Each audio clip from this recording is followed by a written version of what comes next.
Barnard Popoff from the Contrarians here, back again with another episode of Reliving Old Reviews as a Useless Tool of Confusion. I'll leave you to figure out where that quote comes from. But yeah, this is the show. We do these short snappers where we look at an old review, see if the reviewer got it right. This is usually an album that, grew in importance over time.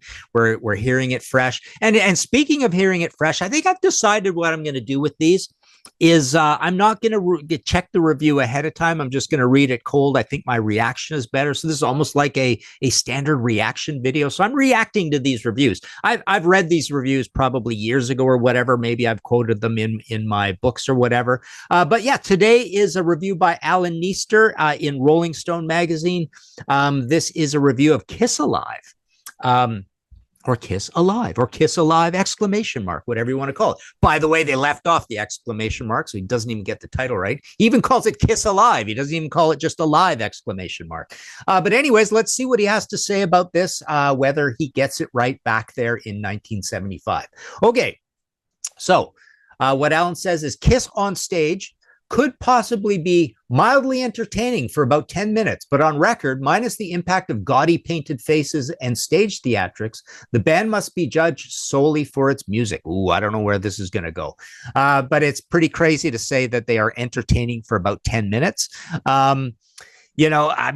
Kiss obviously was super entertaining for longer than that. In some respects, they're the most entertaining band out there as of 1975. But of course, that's only if you're young and immature and like cheap laughs or whatever. This is not serious music, apparently, right? Especially to the people from Rolling Stone.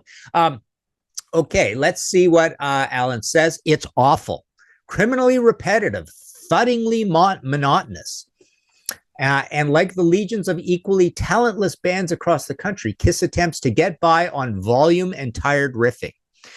So this is, what I would say here is that over time, add another 5 years of heavy metal evolution and maybe another 5 years of heavy metal evolution, and you might look back on this album and say the riffing is simple or repetitive or monotonous. But for 1975, this is actually still pretty remarkable and heavy stuff.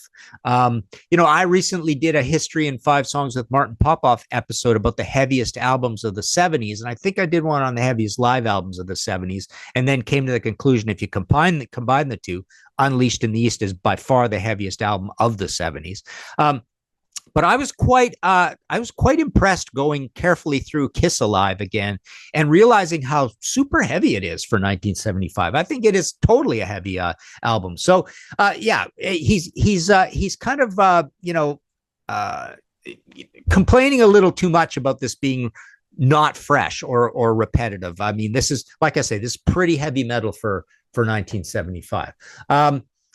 Let's see. Unlike these other bands, however, they came up with the idea of dragging rock further into the pits of theatrical overkill, managing in the process to pick up a legion of young fans who hadn't heard these riffs in their previous incarnations. Grand Funk comes to mind. So there you go. As has been a theme across the dozen or so episodes we've already done of Reliving Old Reviews.